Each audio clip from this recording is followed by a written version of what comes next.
Morning everyone, কেমন আছো সবাই? সবাই খুব ভালো আছো, সুস্থ আছো? শোনো মা, এরকম একটা দিন তুমি ওই বাড়ি রান্না করে রান্না করবে গো। আমার এই যেই আমি ভিডিওটা দেখলাম না, তুমি পিছন দিক দিয়ে ওই রুটিটা করছো, আমার পট করে এইগুলো কেন মনে হচ্ছে গো এত বেশি এখন ভাল লাগছে না, একদম ভাল লাগছে না। মানে অনুষ্ঠানের পর দিন সোনাইকে নিয়ে স্কুলে যাব, যার কারণে না আমি সোনুকে বলেছিলাম, কারণ পরের দিন বাজার হাটের ব্যাপার রয়েছে, তো আমি সোনুকে বলেছি যে তুমি আমাকে একটু স্কুলে দিয়ে আসবে। তো দাদা তো বাবার সাথে মানে কাকার সাথে যাবে বাজার করতে, বাজার টাজার করে এনে দিলে মানে রান্না করতে আসবে আর কি, তাহলে তাড়াতাড়ি রান্নাটা শুরু করতে পারবে, দেরি হলে তো মুশকিল। তো বলছে ওদিকে আমার যেতে তো কোনো অসুবিধা নেই, তুমি শুধু একটু আমায় তুলে দিও। তারপরে বলছে আমি তো থাকবো ওই বাড়িতে, তুমি আমায় তুলবে কি করে? ফোন করো। ওকে ফোন করলে ওকে তোলা সম্ভব না, বিশ্বাস করো, ওকে গুতিয়ে তুলতে হবে, মানে দরজা পেটাতে হবে, তারপর সোনামা ওকে ঠেলবে, তারপরে উঠবে। ওর বিভৎস ঘুম। তো আমার না শুনেই এত মনটার মধ্যে করছে, মানে বোঝাতে পারবো না কি শুরু করেছে। সকালবেলা আসর জমে গেছে। যাই হোক, আজকে সোনামা স্পেশাল খাবার বানিয়েছে, লেমন সয়াবিন। লেমন সয়াবিন, ওই যে গন্ধরাজ লেবু দিয়ে। আচ্ছা, আমি ভেবেছি তুমি ইয়ে দিয়ে করেছো, সস। কই সেটা? টেবিলে। আর এই যে কি হচ্ছে,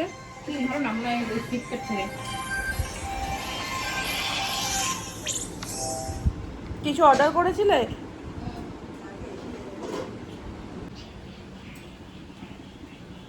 হ্যাঁ, কনফার্ম হয়ে গেছে।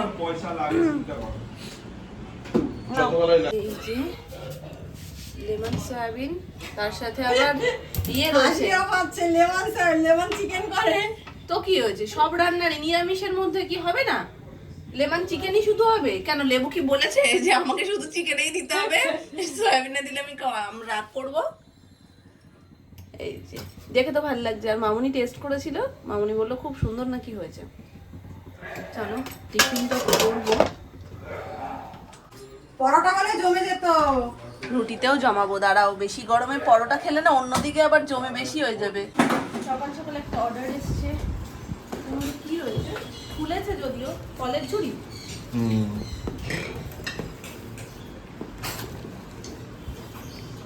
ও মা, কি সুন্দর দেখতে। সেদিনকে বসে বসে কি অর্ডার করছিলে? এটা কি? ওটা উপরের ইয়েটা, ক্যাপটা। এটা কি ওই ইয়েটাই? এর উপরে এটা থাকবে, এইভাবে থাকবে। আর এটা নিচে, ওটা নিচ দিয়ে আটকানোর জন্য। সেট করি।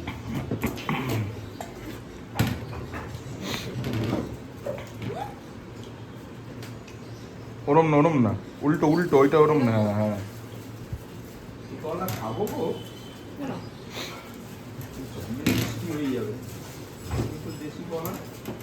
তুমি খাবার দে,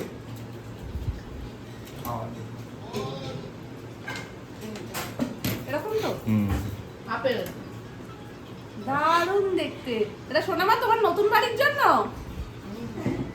কি সুন্দর লাগবে। টেবিলের ওই মাঝখানটা যেটা ওই ঘোরে, ওখানটাতে রেখে দেবে, দারুণ লাগবে দেখতে। কিন্তু এটা সব ঠিক আছে, এটা টিনের না হয়ে প্লাস্টিকের হলে ভালো হতো, ট্যাপ খেয়ে যাওয়ার ঝামেলা আছে। কেন, এটা কি পড়ে যাবে নাকি? ছোট বাচ্চা তো নেই কেউ, আর চারশো কেউ না না, মাঝখানে বসানো থাকবে, ঢাকা রয়েছে, আর পোকা টোকাও ঢুকবে না। কিন্তু ওই যে ছোট পোকাগুলো হয় না, ওগুলো কিন্তু ঢুকতেই পারবে, ওই যে যেগুলো উড়নি পোকা একটা হয় না। আর এটার মধ্যে কি আছে? গার্বেজ ব্যাগ, গার্বেজ ব্যাগ, ওই ব্ল্যাক গুলো। এই এটা তো ট্যাপ খেয়ে রয়েছে, এটা দেখেছো? ও হালকা একটু থাকবে, ও কিছু করার নেই। এখানটা হালকা একটু ট্যাপ খেয়েছে, ওই ইয়ে তারের বোনা তো, ওই জন্য। কিন্তু খুব সুন্দর হয়েছে। বৃষ্টি মনে হচ্ছে আজও হবে। ওয়েদারটা খুব সুন্দর হয়েছে, ফুরফুরে হাওয়া দিচ্ছে। একটু আগেও সকালবেলার দিকেও কিন্তু মেঘলা করা ছিল না, এই জাস্ট খানিকক্ষণ আগে থেকে, মোটামুটি 10-15 মিনিট আগে থেকে একদম অন্ধকার করে এসছে। বৃষ্টি হোক একটু, বৃষ্টির খুব দরকার, বিভৎস গরম। যাই হোক, আগের দিনকে তোমাদেরকে বলছিলাম না যে দুটো আম গাছ, যখন পেছনের জানলাটা খুললাম আমি দেখিয়ে দিই। এই আম গাছটা হচ্ছে আমাদের মেন আম গাছ, দেখতেই পাচ্ছ কতটা মোটা, আর অনেক লম্বা হয়ে গেছে, এখন প্রায় 3 তলা বাড়ির হাইট হয়ে গেছে। তো এই আম গাছটার আমটা হচ্ছে একদম সুন্দর আম, যেটা আমরা বলি যে আঁশ ঠাস নেই ওটা। এইখানে আর একটা আম গাছ রয়েছে, এই যে এটা, এই আম গাছটার আমটা হচ্ছে ওই আগের দিন লম্বা লম্বা যে 2 বালতি আম, মানে 1 বালতি আর 1 ঝুড়ি পাড়া হলো, সেটা হচ্ছে এই আম গাছটার। এটাতেও এবার প্রচুর আম হয়েছে, প্রচুর আম হয়েছে। আর এর হাইটটা খুব বেশি না, তো অনেক উপর থেকে পড়লে না নিচে পড়লে ঠাপ করে ফেটে যাচ্ছে। আর এর সাইডটাও এমন, এই সাইডে খোয়া বেশি, যার কারণে পড়লেই ফেটে যায়। আর এই আমগুলো নিচে পড়ছে এখনও, এগুলো টাইট পুরো সবুজ হয়ে রয়েছে, ঘরে 2 দিন রেখে তারপরে খেলে ঠিকঠাক। তো এটাতে পাতা আর মাটির ভাগটা বেশি বলে এখানটাতে পড়লে ফাটছেও না। আর এই আমটাও বেশ ভালো হয়েছে, আর পুরোপুরি পাকেনি তো, সবুজ সবুজ রয়েছে, যেইটুকু হাইট রয়েছে সেই হাইট থেকে পড়লে অসুবিধা হচ্ছে না খুব একটা। আর আগের দিন কাকাই এখানে উঠেই পেরেছে।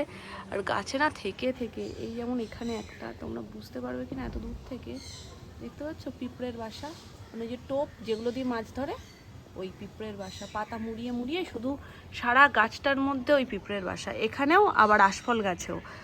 তো এইতে করে পারতে গেলে একবার যদি নাড়া লাগে, পিঁপড়ের কামড়ে অস্থির জীবন। ভাবছি জানলা খুলে রাখবো, হাওয়া তো দিচ্ছে, একটু হাওয়া পাস হোক। এই দেখো গিরগিটি, দেখলাম লেজটা কি লম্বা। গিরগিটিই তো না, বড় জাতের টিকটিকি, বুঝতে পারছি না, কিন্তু ও পাঠাগুলো দেখে, হাতগুলো দেখে গিরগিটিই তো মনে হচ্ছে। আর কালারটা দেখো একদম সেম টু সেম হয়ে গেছে, মনে হচ্ছে তো গিরগিটি। টিকটিকি বড় জাতেরও হতে পারে, জানি না। যাই হোক, চলো আমি গিয়ে চটপট করে বৃষ্টি নামার আগে স্নানটা করে নিই। আর জানলাটা খোলাই থাক, একটু হাওয়া পাস হোক। নাহলে ঘরটা ঠান্ডা ছিল, আমার জানলা খুলতে ইচ্ছা করে না সকালের দিকটাতে, যে ঘরটা ঠান্ডা থাকলে একটু পাখা চালালেও হয়ে যায়। ওয়েদারটা ভালো থাক খোলা।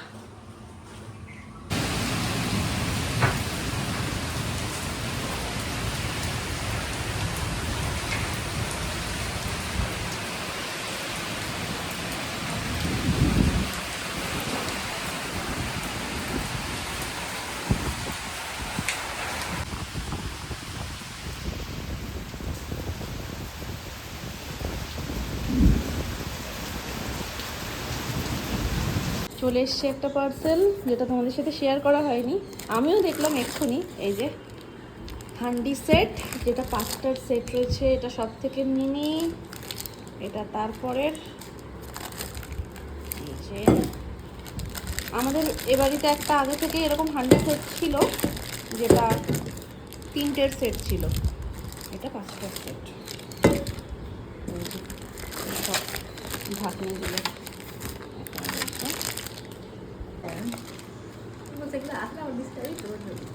বলে দিয়েছো, তাহলে তো ঠিকই আছে, তাহলে এখানে বলে দেওয়া যাবে। তাহলে আমি ভাবছিলাম আমি ব্লগে বলবো না এখন, কারণ বললে সোনামা দেখে নেবে, তো এটা সোনামার জন্যই দেওয়া হয়েছে। আমাদের একটা রয়েছে অলরেডি, তো আমরা আবার একটা নিয়ে কি করব। তো সোনামার নতুন সংসারে এই বাটিগুলো কাজে লাগবে, মানে এই হাঁড়িগুলো কাজে লাগবে, ছোটোখাটো জিনিসপত্র রান্নাবান্না করলে। আর এমনিতেই 3 জনের সংসার, 3 জনের সংসারে আমার মনে হয় কোনো একটা কিছু রান্না করলে, ধরো মাছের ঝোলও যদি হয় না, এই বড় হাঁড়িটার মধ্যে হয়ে যাবে রাখার জন্য। তো অনেক কিছু তো কেনাকাটা হয়েছেই, এগুলো খুব কাজের জিনিস, আর প্রত্যেকটা যেহেতু ঢাকনা রয়েছে তো ভীষণ কাজের এগুলো। ওটা সোনামার জন্যই নেওয়া হয়েছে। টুকটুক করে সব মিলেমিশে সংসার গোছাতে হবে, আরও একটা নতুন সংসার, তাই না? সব সুন্দর করে গোছাতে হবে। সুন্দর সুন্দর জিনিস দেখায়। হ্যাঁ, এখন যেন জিনিসগুলো আরো বেশি সুন্দর। কাঁচের এরকম দেখবেন বড় বড় যে একটা ঢাকনিগুলো হয়, নিচটা কাঁচের উপরটা প্লাস্টিক, দেওয়া 3টে সেট, কি সুন্দর। ওগুলো তো মাইক্রোওভেনেও দেওয়া যায়, হ্যাঁ ওগুলো সব কিছুতে ইউজ করতে পারবে, গরম জিনিস রাখলেও কিছু হবে না ওই কাজগুলোতে। হ্যাঁ, খুব সুন্দর। হাজরাতে গেছে বিরিয়ানি আনতে, কারণ আগের দিনকে গেছিল, গিয়ে ওখানে যেহেতু বন্ধ পেয়েছে, যার কারণে নর্মাল জায়গা থেকে আবার আনতে হয়েছে। তো আজকে বলছে যে না, আজকে যাবো ওখানে বিরিয়ানিটাই খাবো। তো দেখি কি টেস্ট, ঢেলে নিয়ে আগে চলো। এটা ওদের ফুল প্লেট, ফুল প্লেটে 2টো চিকেন থাকে, আর ডিম রয়েছে, আলু রয়েছে, আর স্যালাডে পেঁয়াজ দিয়েছে। মানে এতটা পরিমাণ যে আমি দুবারেও এটা শেষ করে উঠতে পারবো না, হাফ প্লেটই যথেষ্ট। মানে আমাদের যে মটন, হ্যাঁ, লেগ দিয়েছে, তার থেকেও ভালো লেগও দিয়েছে, আর এই পিসটাও খুব ভালো, ডানার হাফ পিস, পিস দিয়ে দিয়েছে। খুব সুন্দর পিসটা। তো সবার জন্যই নিয়ে আসা হয়েছে, যে তড়কা খাবে তড়কা, তন্দুরি রুটি, আর বাকিদের আমরা যারা বিরিয়ানি লাভার বিরিয়ানি।